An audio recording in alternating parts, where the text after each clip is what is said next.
February 20, 2026, isang lihim na location sa gitnang silangan.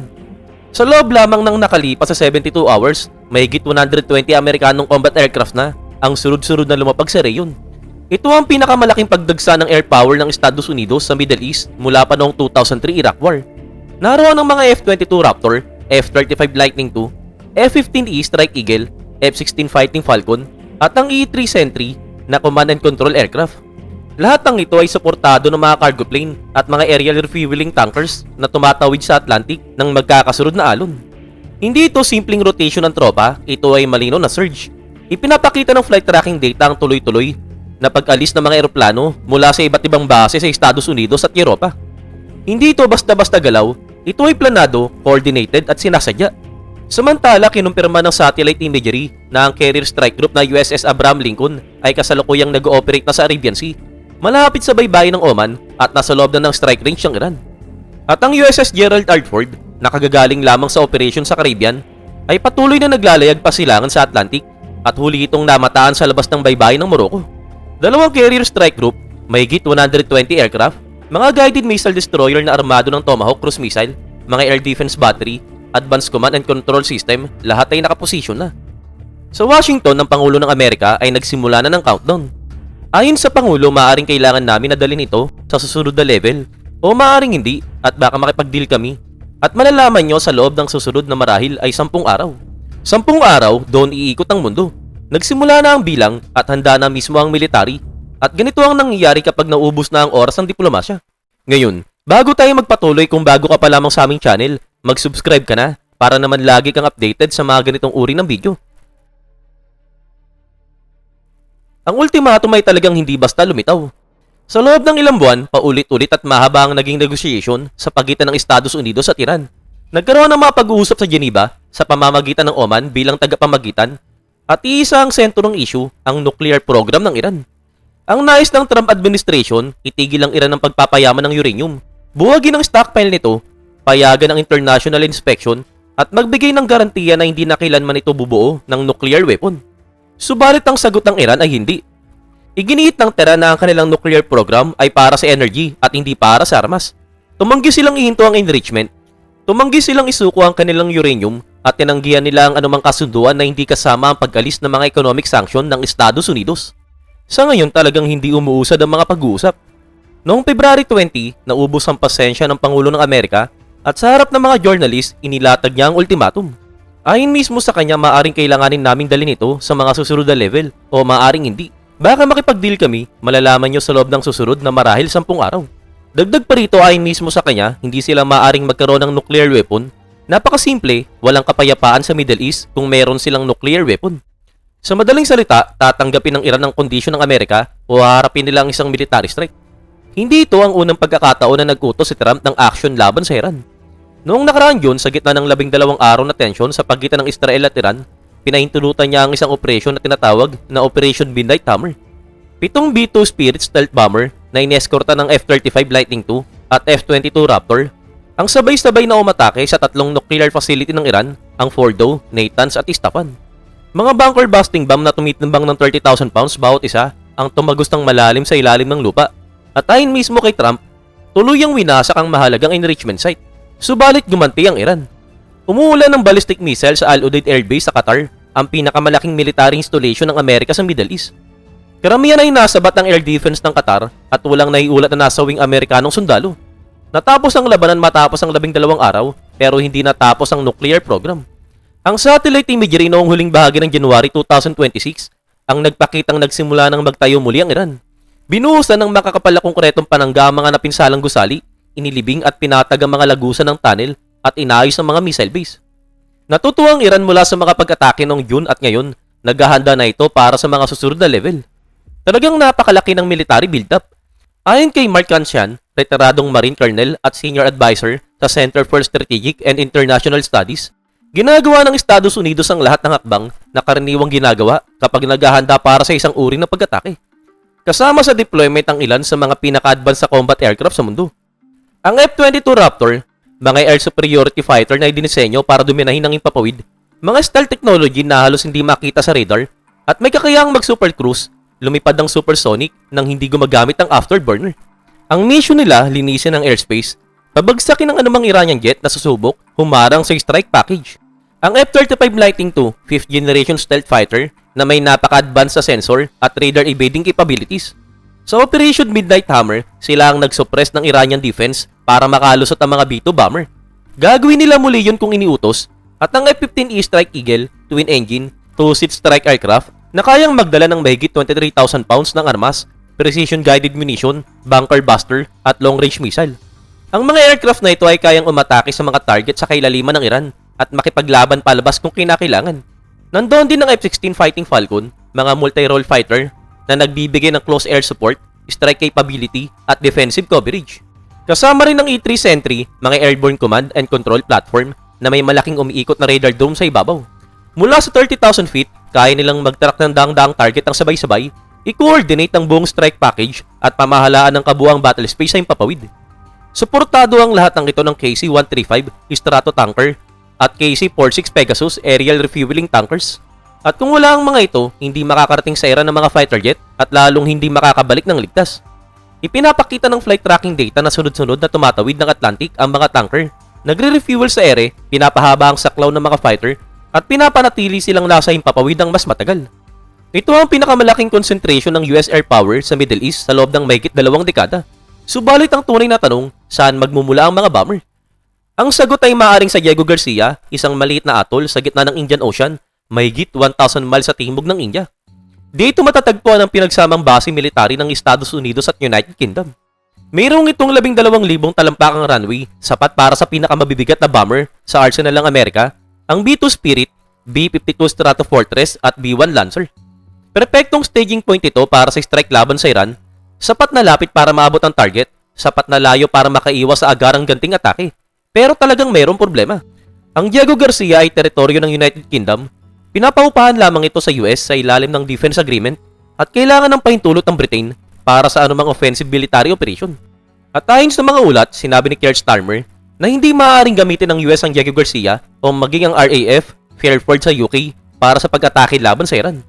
At ang dahilan, maaari itong lumabag sa international law. Subalit hindi ito nagustuhan ni Donald Trump. Agad niyang binawi ang suporta ng US sa plano ng UK na ilipat ang soberanya ng Chagos Island na kinabibilangan ng Diego Garcia sa Mauritius. Noong February 19, siya ay nag-post sa Truth Social at ayon mismo sa kanya, do not give away Diego Garcia. Inakusahan niya si Starmer na nagkakamali ng malaki at nagbabala na kakailanganin ng base para sa anumang susunod na operation laban sa Iran. Ang alitan na ito ay naglagay sa London sa alanganing posisyon. Sinusubukan ng UK na balansehin ang alyansa nito sa US at ang pangako nito sa international law. Subalit para sa Pentagon, talagang malinaw ang mensahe. Kung bawal ang Diego Garcia, maghahanap sila ng ibang lugar at meron silang mga alternatibo. Maaaring gamitan ng ibang airbase gaya ng Al Udeid Air Base sa Qatar, mga base sa UAE, o kung ma-modify ang strike package, pati ang mga aircraft carrier mismo. Subalit ang pinakamainam na opsyon ay ang Diego Garcia dahil ito ang pinakamalapit at pinakamadaling puntahan ng mabibigat na bomber. Subalit ngayon, naging komplikado ang sitwasyon. Noong February 19, inanunsyo ng Pangulo ng Amerika na magsasagawa sila ng joint naval exercises kasama ang Russia sa Sea of Oman at hilagang bahagi ng Indian Ocean at agad na nagsimula ang drills. Nagbigay ng babala si Sergey Lavrov, ministro ng ugnayang panlabas ng Russia, na ang anumang pag-atake ng US sa Iran ay magkakaroon ng seryosong repercussion. Hindi niya detalyadong ipinaliwanag, pero malinaw ang ipinapahiwatig, binabantayan sila ng Russia. Naglabas din ng Iran ng notice ng mga piloto tungkol sa mga live-fire rocket launcher drills sa timog ng Iran. At pansamantalang isinara nila ang ilang parte ng Strait of Hormuz, isa sa mga pinakamahalagang ruta ng dagat para sa pandaigdigang langis. Mahigit 20% ng supply ng langis sa buong mundo ay dumaraan doon sa Strait of Hormuz araw-araw. Kahit pansamantala lamang itong isara, malakas ang mensahe ito dahil kontrolado ng Iran ang access papasok o palabas ng Persian Gulf at kung sumiklab ang digmaan, magiging sandata ang kontrol na yun. Ang mga satellite image mula ng huling bahagi ng January ay nagpapakita na pinalalakas ng Iran ang mahalagang site nila. Sa Parchin Military Complex, nagtayo sila ng malaking concrete shield sa isang bagong facility at tinabunan ito ng lupa. Ang lugar ay iniulat na binomba noong 2024 ng Israel at ngayon ito ay muling itinayo at pinatatag. Sa site at tinamaan ng Operation Midnight Hammer, ang Fordo Uranium Enrichment Plant. Inilibing ng Iran ang mga entrance tunnel at pinatibay ang mga access point. Sa Natanz naman, isa pang site na binomba noong nakaraang labanan, inais muli ng Iran ang mga nasirang bahagi at nagdagdag ng mas maraming protection. Maraming analyst ang naniniwala na inilipat ng Iran ng mga critical asset ito sa mas malalim na ilalim ng lupa. Mas mahirap makita, mas mahirap tamaan at talagang mas mahirap sirain. Sa isang kamakilang talakayan, nagbabala si Professor Bali Nasir mula sa Johns Hopkins University na ako ay sumasang-ayon. Sa tingin ko sa nakalipas na 6 na buwan, tahimik na nagre-rebuild ang mga Iranian. Mas naging maingat sila, mas pinalalim nila ang kanilang mga facility sa ilalim ng lupa at magiging hindi sila predictable. Dagdag pa niya, maaaring sisimula pa lamang ay umatake na sila ng malaki o maaari nilang hilahin ng Estados Unidos sa isang mahaba at protracted na sitwasyon. Halimbawa, tamaan mo ang isang oil tanker o pasabugin ng isang oil facility o atakihin mo ang isang barko ng Amerika at pagkatapos noon, nasa kay Pangulong Trump na kung itataas pa niya ang antas ng sagot. Ang conclusion, nasa isang senaryo tayo na kung saan pwedeng mawalan ng kontrol ang lahat at mangyari ito ng napakabilis. Ang defensive strategy ng Iran ay talagang hindi simple, ito ay multi-layered. May mga mina sa Strait of Hormuz, may mga anti-ship missile sa kahabaan ng baybayin, may mga submarine na nagpapatrol sa Persian Gulf, at may mga drone na kayang mag-swarm attack laban sa US warship. Ang layunin ng Iran ay hindi talunin ng military ng Amerika sa isang direktang labanan. Ang layunin ay pabagalin nito, magdulot ng casualties, lumika ng political pressure sa Washington para umatras. At dagdag pa rito, mayroon pa silang isang alas. Noong February 17, nagpost si Ali Khamenei, ang supreme leader ng Iran, sa social media ng isang AI-generated image na ang pinakita ang USS Abraham Lincoln sa tabi ng isang lapida. Ang caption, mas mapangarib kaysa sa barkong pandigma na yan, ang sandatang kayang magpadala rito sa kailaliman ng dagat. Dagdag pa rito, ito ay malinaw na psychological warfare, isang pagtatangkang manakot. Subalit ipinapakita rin ito ang strategy ng Iran. Kung umatake ang US, hindi sila mananahimik. Gaganti sila laban sa mga base ng Amerika, laban sa mga barko nito, at laban sa mga kalyado nito sa region. Ang tanong ngayon, handa ba ang Pangulo ng Amerika na tanggapin ang pangarib na yun? Noong February 20, ang carrier strike group na USS Abraham Lincoln ay nag-ooperate na sa Arabian Sea. Kinumpirma ng satellite imagery ang posisyon nito sa labas ng baybayin ng Oman. Ang aircraft carrier strike group na pinamumunuan ng USS Abraham Lincoln ay nasa loob na ng strike range ng Iran. Kaya ang mga F-35C at FA-18 Super Hornet na nakabase sa deck ay kaya nang lumipad, umatake sa loob ng teritoryo ng Iran at bumalik sa carrier. Ang mga EA-18G Growler naman ay kayang i-jam ang radar at communication ng Iranian defenses. Ang mga guided missile destroyer sa paligid ay kayang maglungsad ng mga Tomahawk cruise missile laban sa mga target sa lupa. Samantala, ang USS Gerald R. Ford ay tumawid na sa Atlantic upang sumali sa aksyon. Noong February 20, ang Ford ay pumasok na sa Mediterranean Sea matapos tumawid sa Strait of Gibraltar. Isang hakbang patungo sa reyon para suporta ng build-up ng puwersa ng Estados Unidos. Mula doon, inaasahang tatawid sa Suez Canal, papasok sa Red Sea at patungo sa Arabian Sea na kung saan nakapwesto ang carrier strike group na Abraham Lincoln. Ang Ford sa ngayon ay pansamantalang tumigil sa Sauda Bay, Crete para sa resupply at logistic bago ituloy ang paglalakbay. Kapag nakarating na ang Ford, magkakaroon ng US ng 2 carrier strike group na nakapwesto malapit sa baybayin ng Iran. Isang setup na bihira o halos hindi pa nangyayari sa kasaysayan. Ang R-Ford ay kamakilan lamang ay katatapos lamang sumuporta sa mga operation sa Caribbean. Kabilang na ang pag-aresto kay Nicolas Maduro noong January 3 sa isang raid na kung saan nasa kote siya at dinala palabas ng Venezuela. At sa ngayon, ito ay muling dineploy papunta sa gitnang silangan, mabilis, urgent at talagang walang pahinga. Ang ultimatum ng Pangulo ng Amerika ay nagbibigay lamang ng 10 hanggang 15 araw para pumayag ang Iran sa isang kasunduan bago magkaroon ng aksyon. At dahil in-issue ito noong February 20, inaasahang sasara ang window mula March 2 hanggang March 7. Ayon sa mga hindi pinangalanang senior US official na iniulat ng Reuters, inaasahang darating ang USS Gerald R. Ford sa reyon pagsapit ng kalagitnaan ng Marso para sumali sa forces na nakapwesto malapit sa Iran. Subalit may mga ulat na ang posibleng pag-atake ay pwedeng mangyari ng mas maaga pa, posibleng sa weekend pa lamang.